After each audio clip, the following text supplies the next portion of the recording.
Hello dear students, आप सभी का अपने YouTube platform all in one पर हार्दिक स्वागत है। मैं मयंक शर्मा।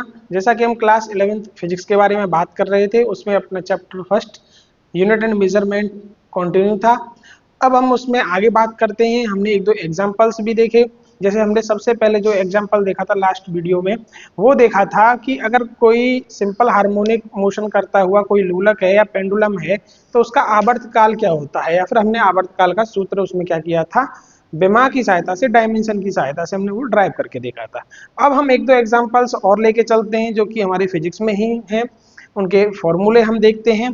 तो सबसे पहले मैं पेंडुलम के बाद जो एग्जांपल लेता हूं वो लेता हूं स्प्रिंग का। तो देखिए, खींची हुई स्प्रिंग, ठीक है। अब देखिए बच्चों, ये क्या है, एक सरफेस है जिससे एक स्प्रिंग बंधी हुई है और यहाँ पर m मास का द्रव्यमान लटका हुआ है। अब मैं क्या करता हूँ, इस m मास के द्रव्यमान को पकड़ के खींचता हूँ और फिर बाद में छोड़ देता हूँ। तो ये स्प्रिंग क्या करती है, आवर्त गति करती है। और आवर्त गति में हम इसका टाइम पीरियड निकालते हैं जिसे हम t से डिनोट करते हैं। अब देखिए, हम फिजिक्स में साथ साथ कॉमन सेंस को भी काम में लेते हुए चलते हैं। तो हम ये देखते हैं कि इसका आवर्तकाल किस किस चीज पर डिपेंड कर सकता है। देखिए, आगे हम जब पढ़ेंगे तो हमें पता ही चल जाएगा कि इसका फॉर्मूला क्या है, लेकिन हम एक जर्नली कॉमन सेंस की तरह बात करें कि जो आवर्तकाल है वो किस किस चीज पर डिपेंड करेगा। देखिए, तो हमें यहाँ से ऐसा लग रहा है, या तो ये मास पर डिपेंड करेगा। किस पर डिपेंड करेगा बच्चों, द्रव्यमान पर।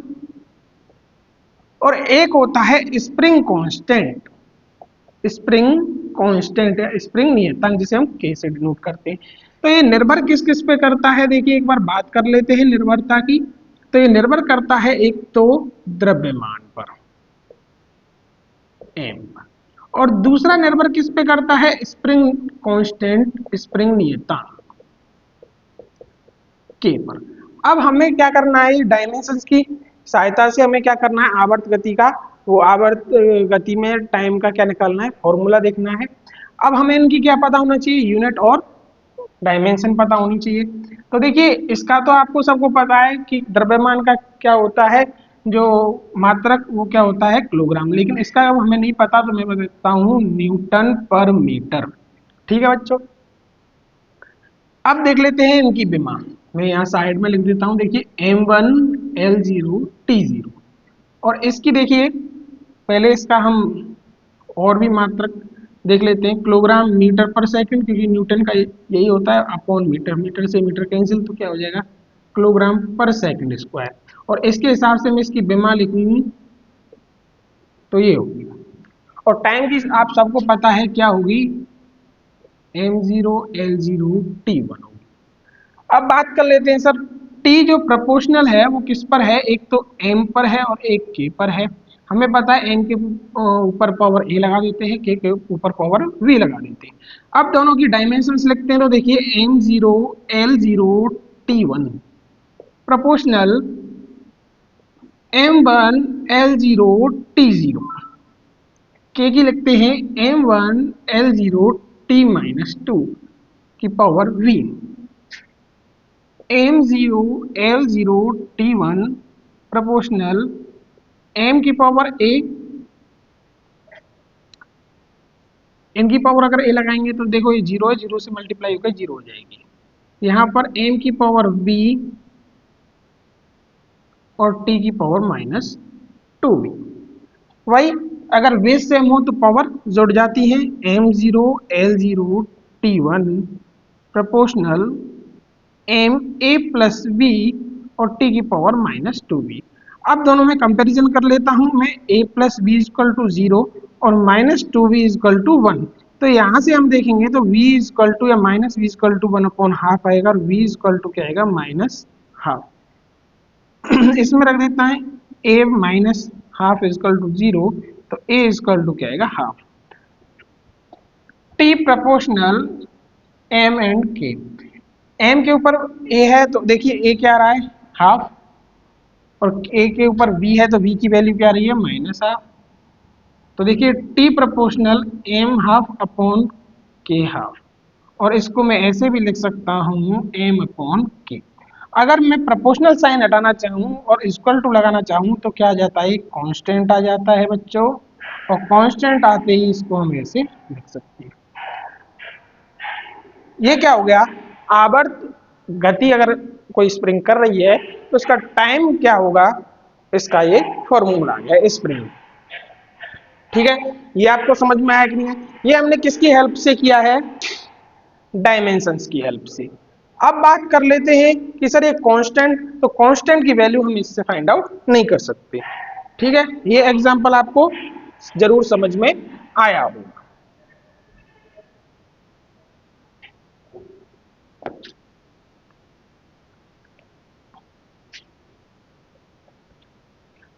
एक दो एग्जांपल्स हम और देखते हैं इसके। ये वही एग्जांपल्स हैं जो हमारी आगे जब हम सिलेबस स्टार्ट करेंगे जो हमारे चैप्टर्स में कवर होंगे। आप देखेंगे ये फॉर्मूले हम फिर से पढ़ेंगे, लेकिन वहां हमें कांस्टेंट की वैल्यू रखनी पड़ेगी। ठीक है, एक और एग्जांपल ले लेते हैं, जैसे कि तनी हुई डोरी या फिर रस्सी में कंपन। ठीक है, जैसे कि दोनों साइड एक डोरी क्या है, बंधी हुई है। ठीक है, ये कोई दीवार है, कोई सरफेस है, और इसमें हम क्या करते हैं, कंपन करा देते हैं। जैसे कि आपने गिटार में देखा होगा तो वो वायर क्या होता है, दोनों साइड से बंधा हुआ होता है, जब हम उसको वाइब्रेट कराते हैं या हाथ से ऐसे मारते हैं तो क्या हो जाता है, वो वाइब्रेट हो जाता है। ऐसे ये डोरी क्या है तनी हुई है, और जैसे ही हम इसको ऐसे पकड़ के छोड़ेंगे तो यह क्या करने लग जाएगी, कंपन करने लगेगी। इसकी लेंथ में मान लेता हूं क्या है, एल। ठीक है, तो हम इसकी क्या अब बात करते हैं, आवृत्ति की बात करते हैं, और आवृत्ति को न्यू से डिनोट करते हैं। ठीक है, अब वही कि हमें ये देखना है कि सर ये निर्भर किस किस पे करती है। ठीक है, अब देखिए ये निर्भर किस पे करेगी, एक तो ये करेगी, देखिए वही कॉमन सेंस वाली बात है, एक तो इसकी लंबाई पे करेगी, बिल्कुल करेगी, लंबाई पर करेगी एल। ठीक है, दूसरा ये निर्भर करेगी एकांक लंबाई के द्रव्यमान पर, या बोले डोरी के द्रव्यमान पर, क्योंकि इसका जो द्रव्यमान होगा उस पर भी निर्भर करेगी। और तीसरी जो निर्भर करेगी वो इस बात पे निर्भर करेगी कितनी खिंची हुई है, और खिंची हुई का मतलब उसमें तनाव बल कितना लगा हुआ है, और तनाव बल को हम टेंशन फोर्स कहते हैं। ये एक फोर्स है तो इसकी जो यूनिट एंड डायमेंशन होगी वो फोर्स वाली हो जाएगी। अब देखिए इसकी सबकी हमें पता है, देखिए जो आवृत्ति है इसकी जो यूनिट होती है वो होती है 1/सेकंड या पर सेकंड। तो इसकी जो डायमेंशन होगी वो क्या हो जाएगी, m0l0t-। क्लियर, एल ये क्या होती है, लंबाई मीटर में होती है, तो इसकी मैं यूनिट लिख देता हूं मीटर, और डायमेंशन क्या हो जाएगी, m0l1t0। अब एकांक लंबाई का द्रव्यमान है, इसकी अगर हम बात करें तो देखिए इसकी जो यूनिट होगी वो किलोग्राम नहीं होगी, केवल किलोग्राम पर मीटर होगी, क्योंकि ये किसका है, एकांक लंबाई का, इसलिए हम मीटर से डिवाइड कर देंगे। डिवाइड करते ही इसकी जो डायमेंशन होगी वो क्या होगी, m1l-1t0। तनाव बल वही न्यूटन, और न्यूटन को हम देखो किलोग्राम मीटर पर सेकंड स्क्वायर लिख सकते हैं, और इसकी जो डायमेंशन होगी वो आपको पता है, अब तक पढ़ के आए, m1l1t-2।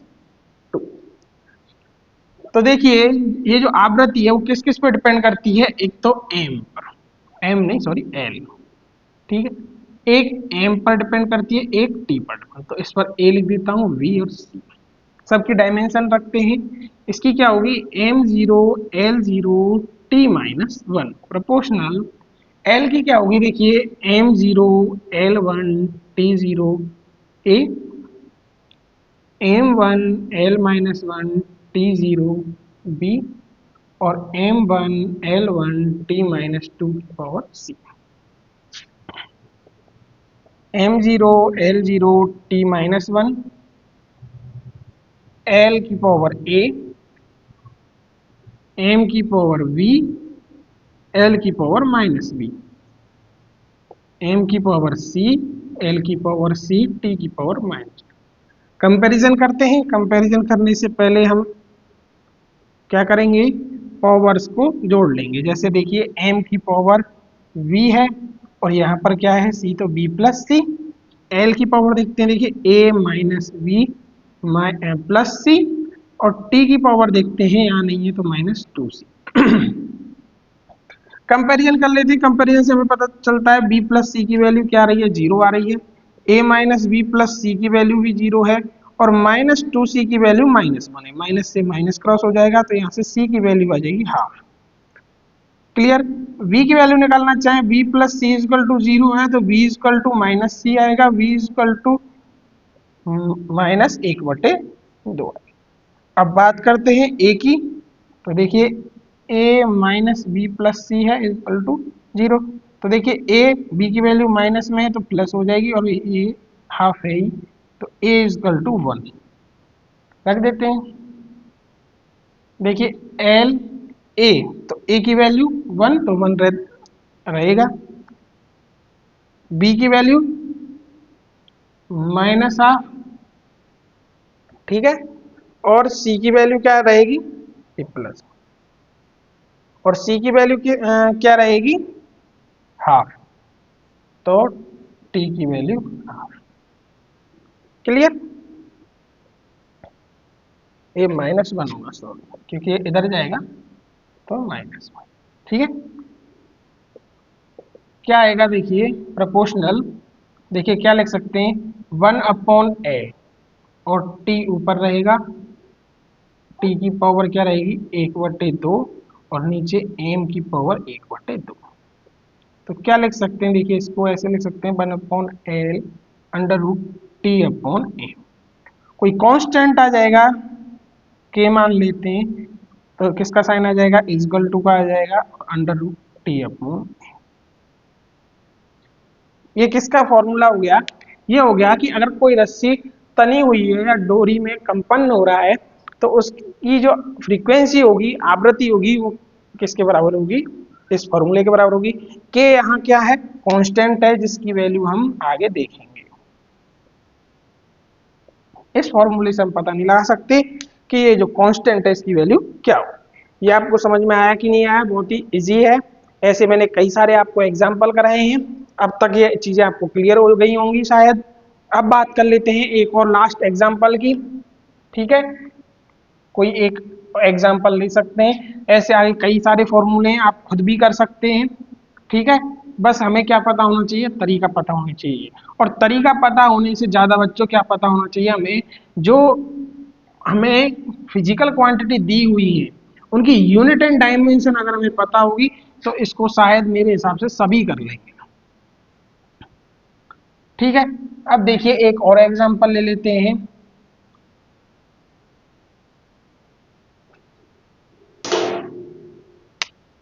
एग्जांपल ले लेते हैं वेग का, वेलोसिटी का, कि डोरी में ध्वनि का वेग। ठीक है, आपको पता है v से डिनोट करते हैं वेलोसिटी। ठीक है, अब ये किस किस पे निर्भर करता है, ये निर्भर करता है, देखिए पहला तो करता है घनत्व पर। किस पर डिपेंड करता है, घनत्व पर, जिसे हम रो से डिनोट करते हैं। और दूसरा किस पर डिपेंड करता है, ये प्रत्यास्थता गुणांक,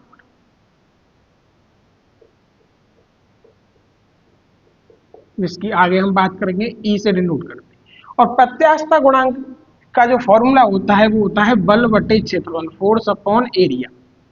ठीक है, घनत्व को हम क्या लिखते हैं, द्रव्यमान बटे आयतन, m अपॉन वी। ये v है वेग वाला, ये है वॉल्यूम वाला।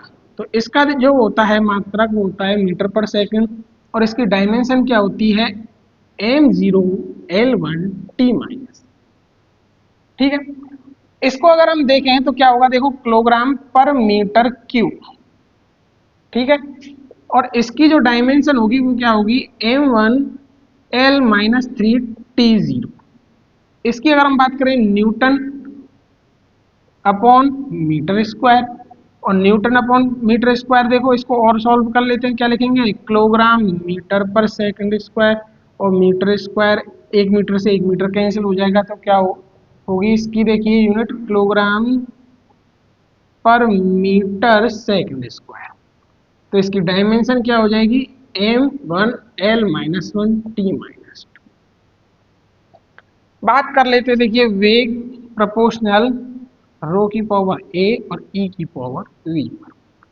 तो देखिए यहाँ से क्या आ जाएगा, m0l1t-1 प्रोपोर्शनल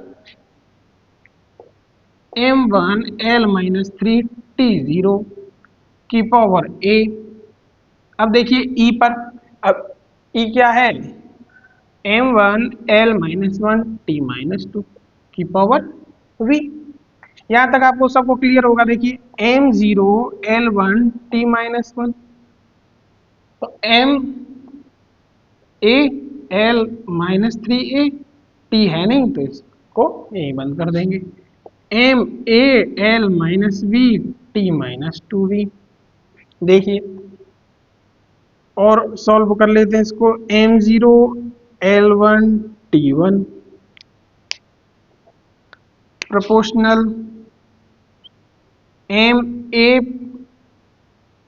ये b है, b से मल्टीप्लाई करेंगे a प्लस b, l देखते हैं, l देखिए -3a प्लस b और t की पावर -2v। कोई problem, a plus v equal to 0, -3a plus v equal to 1, ये देखिए सिली मिस्टेक हो जाती है। और देखिए -2v इक्वल टू -1, माइनस से माइनस क्रॉस होगा, v इक्वल टू 1/2 आएगा।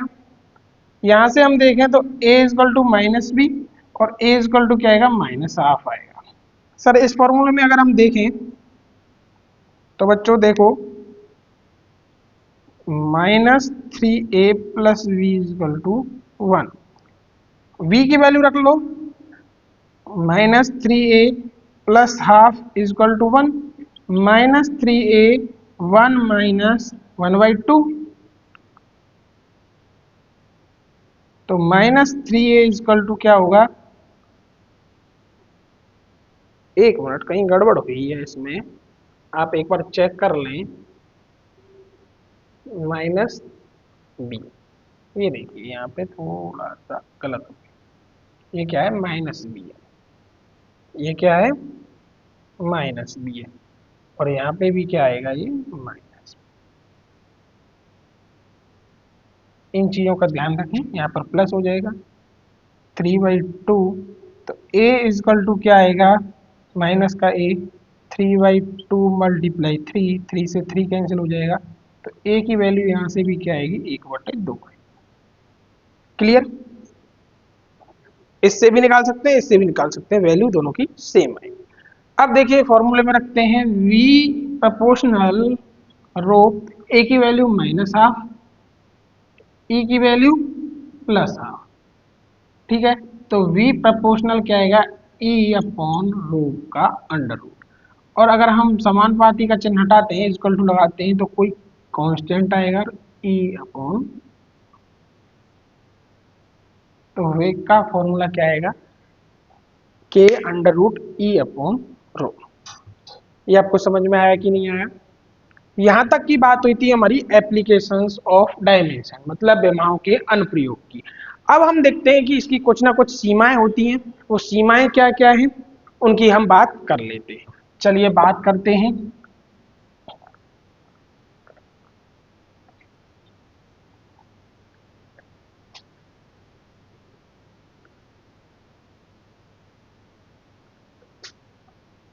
कि इसकी जो लिमिटेशन है वो क्या क्या है। तो देखिए पहली लिमिटेशन हमें क्या है कि हमने जितने भी एग्जांपल्स देखे तो हमें उनमें ये नहीं पता चला कि ये जो फिजिकल क्वांटिटी है वो स्केलर है या वेक्टर है। तो फर्स्ट क्या होता है कि इसके द्वारा हम ये पता नहीं लगा सकते कि फिजिकल क्वांटिटी स्केलर है या वेक्टर है। इसके द्वारा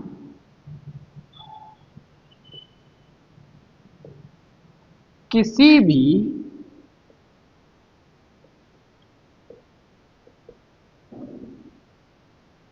भौतिक राशि का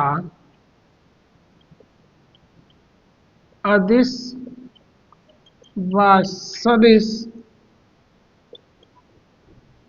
का पता नहीं लगाया जा सकता, कि हम बता नहीं सकते कि ये स्केलर है या वेक्टर है। दूसरा जो हमने सबसे बड़ी कमी देखी इसकी ये देखी कि इसके द्वारा नियतांक कांस्टेंट की वैल्यू नहीं बता सकते, नियतांक के मान की गणना नहीं कर सकते। ठीक है, कि कांस्टेंट की हम वैल्यू इससे फाइंड आउट नहीं कर सकते। तीसरी अगर हम बात करें कि देखिए जैसे हमने फॉर्मूले ड्राइव किए, अगर वो जैसे हमने आवृत्ति का किया, हमने ना आवर्तकाल का किया, या हमने बात करें वेग का किया, तो हमने जो भी फॉर्मूले ड्राइव किए अगर वो एम एल टी इन तीनों के अलावा किसी चौथी राशि पर, पांचवी राशि पर अगर वो डिपेंड करते हैं तो हम उस फॉर्मूले को ड्राइव नहीं कर सकते। कि इसके द्वारा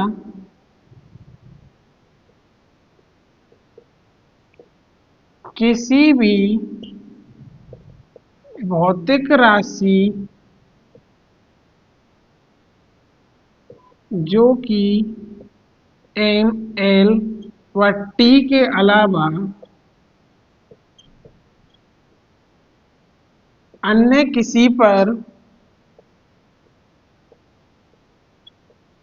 निर्भर करती है उसका सूत्र व्युत्पन्न नहीं कर सकते हैं। अगर विद्युत धारा एक दो फिजिकल क्वांटिटी की बात अलग है, लेकिन मोस्टली क्वांटिटी जो हम फाइंड आउट कर सकते हैं वो नहीं को कर सकते हैं, जो हम एम एल टी पर जो हमें ये दिखती है कि ये डिपेंड करती है। फोर्थ एंड लास्ट लिमिट इसकी देखते हैं कि देखिए जैसा कि हमने शुरू में बात की थी कि जो अपने ट्रिग्नोमेट्री फंक्शंस हैं या फिर लघु गुणक हैं, चरघातांकी हैं, लॉग में हैं या फिर ई की पावर एक्स में है, अगर ऐसे फंक्शन है तो उनकी जो डायमेंशंस होती है वो क्या होती है, जीरो होती है। तो हम ये बता नहीं सकते कि इस सूत्र में लॉग आएगा, ट्रिग्नोमेट्री फंक्शन आएगा, चरघातांकी आएगा। तो इसकी लिमिट हो गई कि किसी भी भौतिक राशि जो त्रिकोणमिति फंक्शन ऑब्लिक लघु गुणक, ठीक है, और चरघातांकी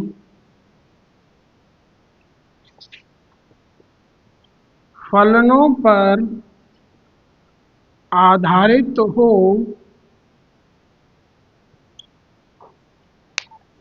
उसका सूत्र व्युत्पन्न नहीं किया जा सकता। ठीक है, कौन कौन सी लिमिट हो गई, देखिए एक तो हम ये नहीं बता सकते ये स्केलर है या फिर वेक्टर, ठीक है। दूसरी हम क्या नहीं बता सकते, किसी भी कांस्टेंट की वैल्यू नहीं बता सकते, ठीक है। तीसरा हम क्या नहीं बता सकते कि इन तीनों के अलावा अगर वो किसी और पर भी डिपेंड है, एमएलटी मतलब या तो मास पर या लेंथ पर या फिर टाइम के अलावा, इन तीनों के अलावा किसी और चीज पर वो डिपेंड करती है तो हम उसको नहीं बता सकते। तीसरी हम क्या नहीं बता सकते कि उसमें ट्रिग्नोमेट्री फंक्शंस है, जैसे साइन है, कॉस है, टेन है, या फिर लघु गुणक लॉग का कोई फंक्शन है, या फिर चरघातांकी एक्सपोनेंट का अगर कोई फंक्शन है तो हम उसका जो फॉर्मूला है वो ड्राइव नहीं कर सकते। ये बात हुई हमारी डायमेंशंस और उसकी एप्लीकेशंस के बारे में। आई थिंक ये चैप्टर आपको समझ में आया होगा। आरबीएससी के सिलेबस के अनुसार, राजस्थान बोर्ड के सिलेबस के अनुसार ये चैप्टर कंप्लीट हो चुका है, इसमें यहीं तक है। इससे पहले इसमें एरर और सार्थक अंक दोनों जुड़े हुए थे, लेकिन ये नए मतलब एग्जाम पैटर्न के हिसाब से हटा दिए हैं। नए एग्जाम पैटर्न के हिसाब से ये चैप्टर यहीं पर समाप्त हो गया। मैंने इसके कुछ न्यूमेरिकल्स भी कराए थे, आपको यूनिट एंड डायमेंशंस भी बताई थी, और आप जैसे जैसे फिजिक्स में आगे बढ़ते जाएंगे, जैसे जैसे फिजिकल क्वांटिटी आती जाएंगी उनके आप यूनिट एंड डायमेंशंस देखते जाएंगे तो वो आपको धीरे धीरे धीरे करके याद होती जाएंगी। तो ये फर्स्ट चैप्टर आपको कैसा लगा, समझ में आया कि नहीं आया, कमेंट करके जरूर बताएं। और अगर आपको ये समझ में नहीं आया हो तो वीडियो को दोबारा देखें, फिर भी समझ में नहीं आए तो हमें कमेंट करके बताएं, हम उस टॉपिक को और भी अच्छे से एक्सप्लेन करने की कोशिश करेंगे। आपका प्यार और सपोर्ट इसी तरह बना रहे, उसके लिए बहुत बहुत धन्यवाद आपको। Thank you so much.